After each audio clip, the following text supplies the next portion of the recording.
ক্ষমতায় আসেননি, আমরা আপনাদেরকে রক্ত দিয়ে ম্যান্ডেট দিয়েছি, তাই সেই চেয়ারে আপনারা বসতে পেরেছেন। সর্বমোট ৭৪ জনকে হত্যার বিচার ও পিলখানা হত্যাকাণ্ডের সঠিক কারণ অনুসন্ধান করে দোষীদের শাস্তি নিশ্চিত করতে হবে। আপনার কার্যালয় ঘেরাও করা হবে, হতে পারবেন না। আমার সামনে উপস্থিত ক্ষতিগ্রস্ত বিডিআর পরিবারের সদস্যরা, আপনারা শীত উপেক্ষা করে ন্যায্য বিচার পাওয়ার জন্য আপনারা এখানে উপস্থিত হয়েছেন। আমরা স্মরণ করতে চাই, আপনারা যে একত্রিত হয়েছেন যাদের অবদানের জন্য, সেই সকল জুলাই অভ্যুত্থানের শহীদদেরকে এবং যারা এখনো হাসপাতালের বিছানায় কাতরাচ্ছেন,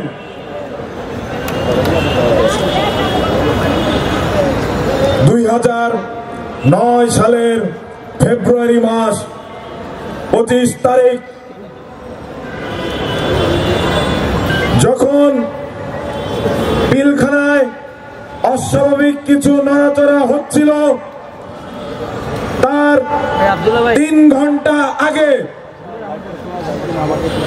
ভোর 6টার সময় বাংলাদেশ ভারত সীমান্তে ভারতীয় সীমান্তরক্ষী বাহিনী রেড অ্যালার্ট জারি করে। বাংলাদেশের ঢাকায় অবস্থিত পিলখানায় যখন বিডিআর হত্যাকাণ্ড শুরু হয়, বাংলাদেশের গণমাধ্যমে আসার আগে কলকাতার নিউজ চ্যানেলে বুলেটিন আসা শুরু করে। এটি কিভাবে সম্ভব? এটি তখনই সম্ভব যখন পার্শ্ববর্তী একটি রাষ্ট্রের গোয়েন্দা বাহিনী, ষড়যন্ত্রকারী, তাদের প্রত্যক্ষ মদদে বাংলাদেশের 2টি স্বাধীন সার্বভৌম বাহিনীকে পরস্পর মুখোমুখি করার সিদ্ধান্ত নেওয়া হয় এবং সেই সিদ্ধান্ত নিয়েছিল ফ্যাসিস্ট হাসিনা স্বয়ং। এরপর বহু জল গড়িয়েছে, বহু কিছু হয়ে গেছে। বিচারের নামে প্রহসন, নতুন আইনের প্রবর্তন, সবকিছুই হয়েছে। স্বাধীন সার্বভৌম যেই বাংলাদেশ রাইফেলস, তাদেরকে সীমান্তের চৌকিদার বানানো হয়েছে বর্ডার গার্ড বাংলাদেশের নাম দিয়ে।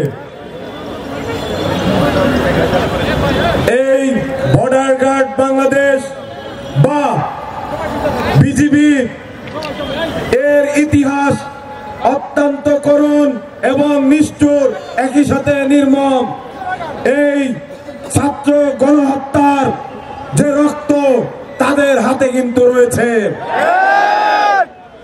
আমরা সেই সীমান্তরক্ষী বাহিনীকে চাই যারা রৌমারীতে বিএসএফ এর বিরুদ্ধে চোখে চোখ রেখে কথা বলেছিল, বাংলাদেশের স্বাধীনতা এবং সার্বভৌমত্ব রক্ষার জন্য গর্জে উঠেছিল তাদের প্রত্যেকটি রাইফেল। সেই বাংলাদেশ রাইফেলসকে আমরা ছাত্র সমাজ আবারও দেখতে চাই। আমরা আমাদের পক্ষ থেকে মাননীয় প্রধান উপদেষ্টার কাছে স্পষ্ট বার্তা দিতে চাই, আমাদের যে জুলাই বিপ্লব হয়েছে, আপনি বাংলাদেশে এসে প্রথম কথাটি বলেছিলেন, আমার প্রাথমিক নিয়োগকর্তা হলো এদেশের ছাত্র সমাজ। আমি এই ছাত্র সমাজের একজন অংশীজন হিসেবে বলতে চাই, বাংলাদেশের 17 কোটি মানুষের যে জন আকাঙ্ক্ষা, তার প্রতিফলন ঘটার কথা ছিল কমিশনের মাধ্যমে, কিন্তু সেই কমিশনে আমরা শুভঙ্করের ফাঁকি দেখতে পেয়েছি। আপনারা সেই কমিশনের কার্যপরিধির 2-এর ধারায় বলেছেন, যারা দোষী সাব্যস্ত হয়েছে তারা দোষী থাকবে, তাহলে পুনর্তদন্ত করে কি লাভ? আমরা বলতে চাই, একজন বিডিআরও যদি রাষ্ট্রীয় জুলুমের শিকার হয়, এই নতুন বাংলাদেশে আমরা ছাত্র সমাজ তা মেনে নেব না। আমরা দেখতে পেয়েছি স্বরাষ্ট্র উপদেষ্টা এবং আইন উপদেষ্টার কথার মধ্যে বিস্তর ফারাক। যদি আপনারা কোনো টালবাহানা করেন, তাহলে এইখানে দাঁড়িয়ে ঘোষণা দিতে চাই, কেউ যদি না আসে আমরা যাব, আপনার কার্যালয় ঘেরাও করা হবে, হতে পারবেন না। ছাত্র জনতার বুকের রক্ত, তার ম্যান্ডেটের উপরে আপনারা ক্ষমতায় এসেছেন, আপনারা কিন্তু ক্ষমতায় আসেননি। আমরা আপনাদেরকে রক্ত দিয়ে ম্যান্ডেট দিয়েছি, তাই সেই চেয়ারে আপনারা বসতে পেরেছেন। আমরা প্রধান উপদেষ্টা ডক্টর মোহাম্মদ ইউনূসের দৃষ্টি আকর্ষণ করছি।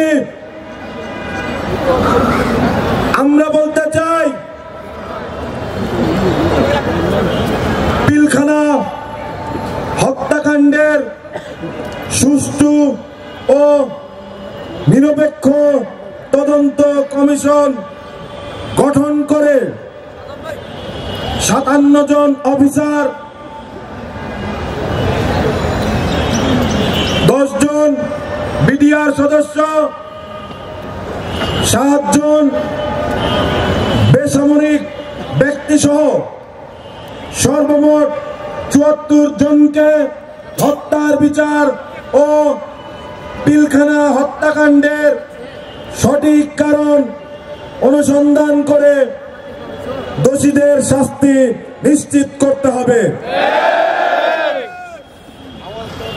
2 নম্বর দাবি, 2009 সালের 26 ফেব্রুয়ারির ঘটনায় নির্দোষ যে সকল বিডিআর সদস্য আছেন, তাদের মধ্যে যাদের চাকরিচ্যুত করা হয়েছে, তাদের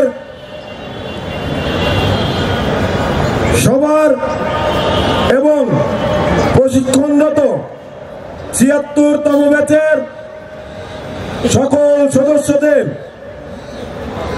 যাবতীয় বেতন ভাতা ও অন্যান্য সকল সুযোগ সুবিধা সহ চাকরিতে পুনর্বহাল করতে হবে।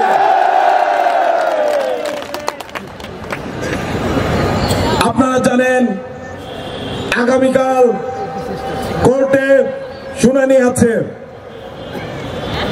আমরা চাই সেখানে ন্যায় বিচারের প্রতিফলন দেখতে। যদি ন্যায় বিচারের প্রতিফলন সেখানে আমরা না দেখতে পাই, তাহলে কঠোর থেকে কঠোরতর আন্দোলনে আমরা যাব। যে ঘটনার সাথে জড়িত বাংলাদেশের স্বাধীনতা এবং সার্বভৌমত্বের প্রশ্ন, সেখানে আমরা ন্যূনতম কোনো আপোষ করব না। আগামীকাল 9 তারিখ কোর্টে বিস্ফোরক মামলা সহ সকল মিথ্যা মামলায় যারা নিরপরাধ বিডিআর সদস্য আছেন তাদেরকে জামিনে মুক্তি দিতে হবে।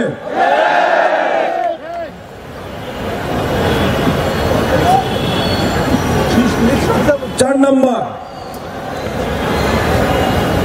নিরীহ বিডিআর সদস্যদের রিমান্ডের নামে নির্যাতনের ফলে মৃত্যুর সঠিক কারণ উদ্ঘাটন করে বিচার করতে হবে এবং মৃত বিডিআর সদস্যদের পরিবারকে ক্ষতিপূরণ সহ পুনর্বাসন করতে হবে।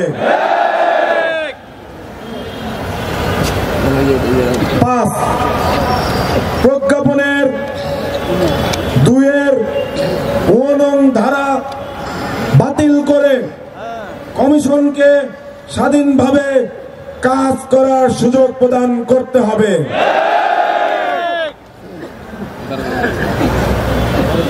25 ফেব্রুয়ারিকে সেনা হত্যা দিবস হিসেবে ঘোষণা করতে হবে এবং সর্বশেষ জুলাই বিপ্লবের ঘোষণাপত্রে